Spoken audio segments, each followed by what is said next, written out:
E aí, que tal a gente dar uma boa chacoalhada naquelas ideias que parecem sagradas, intocáveis? Pois é exatamente essa a proposta aqui, ao mergulhar em Humano Demasiado Humano, a obra em que Friedrich Nietzsche decide virar do avesso os nossos valores mais caros. Bora lá? Para a gente entender este livro, a gente precisa começar por um lugar bem pessoal, um lugar de solidão profunda. Nietzsche estava doente, exilado e precisava de companhia. Então, como ele mesmo conta aí, ele fez o quê? Inventou amigos imaginários, os espíritos livres, para conseguir seguir em frente. E essa pergunta, bom, ela é a chave de tudo. É o que transforma uma obra que poderia ser super abstrata numa busca muito pessoal por liberdade. Afinal de contas, o que são ou quem são esses tais espíritos livres? Para se tornar um espírito livre é óbvio. Primeiro é preciso se libertar. Só que, e aqui já vem o primeiro soco no estômago de Nietzsche, esse processo não tem nada de tranquilo, nada de gentil. Pelo contrário, é uma experiência bem dolorosa. E não é uma mudança aos pouquinhos, sabe? Nietzsche descreve isso como uma ruptura violenta, uma rebelião. Pensa num terremoto, só que um terremoto psicológico que racha os fundamentos de tudo aquilo em que se acreditava. Imagina só, de repente, sentir horror pelo que se amava. Um desprezo profundo por aquilo que sempre foi chamado de dever. É um corte na própria carne, um rompimento com a tradição, com a reverência, até com o amor. É uma guerra contra os próprios alicerces. Nietzsche meio que desenha um mapa para essa jornada, um mapa bem difícil de seguir, mas com etapas claras. Primeiro, a pessoa está acorrentada pelo dever. Depois, vem a ruptura súbita, esse impulso de questionar tudo. E, por fim, a travessia pelo deserto solitário, um tempo de experimentação sem rumo, longe de casa. Certo, a pessoa se libertou. E agora? Vagando por esse deserto de ideias, ela vai precisar de novas ferramentas. Um jeito novo de enxergar o mundo, um novo método para investigar a realidade. E é aqui que a gente entra no que foi chamado de escola da suspeita. O novo método começa com uma coisa: coragem.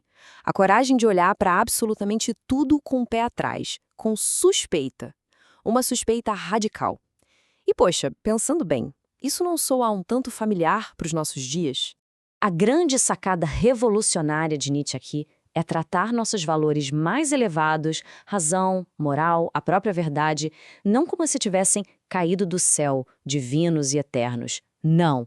A ideia é mostrar que eles têm uma história, que foram criados, que evoluíram e que têm uma origem bem humana. Então, ele propõe o que chama de química dos sentimentos. A ideia é como pegar um microscópio, sabe? E decompor a nossa moral, as nossas crenças, até achar a matéria-prima delas. E a suspeita dele é que essa matéria-prima é bem mais humilde e muitas vezes até meio nojenta do que a gente gostaria de admitir. E quando ele fala em decompor tudo, é tudo mesmo. Sentimentos morais, religiosos, o que achamos bonito ou feio, o próprio conceito de verdade. E até a ideia de bom e mal. Nada escapa. Tudo vai para debaixo desse microscópio filosófico. Então tá, vamos botar esse método para funcionar na prática. Vamos pegar um conceito que parece super simples, que todo mundo acha que sabe o que significa, a palavra bem.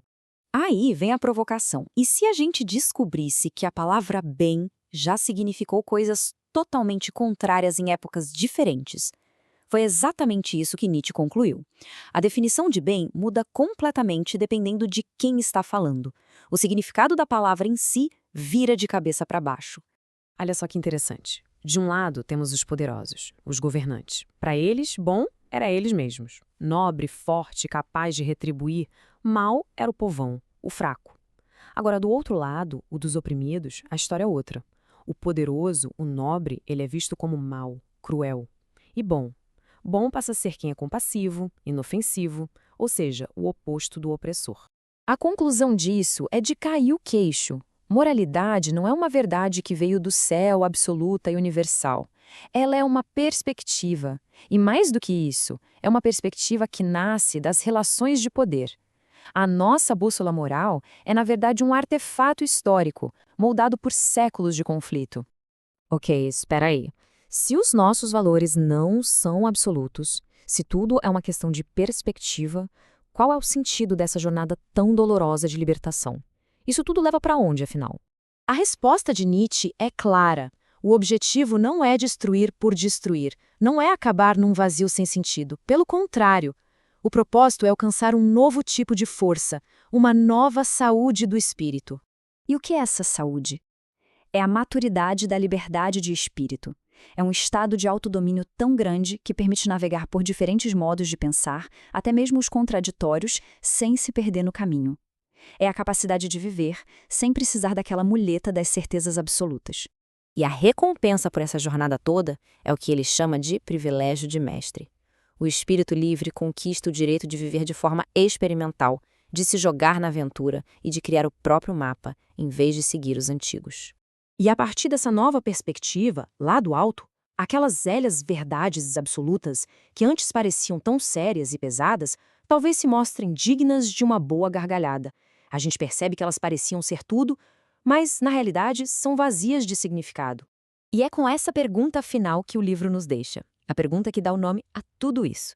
E se, no fim das contas, tudo que prezamos, nossa moral, nossa verdade, nosso propósito, não tiver nada de divino?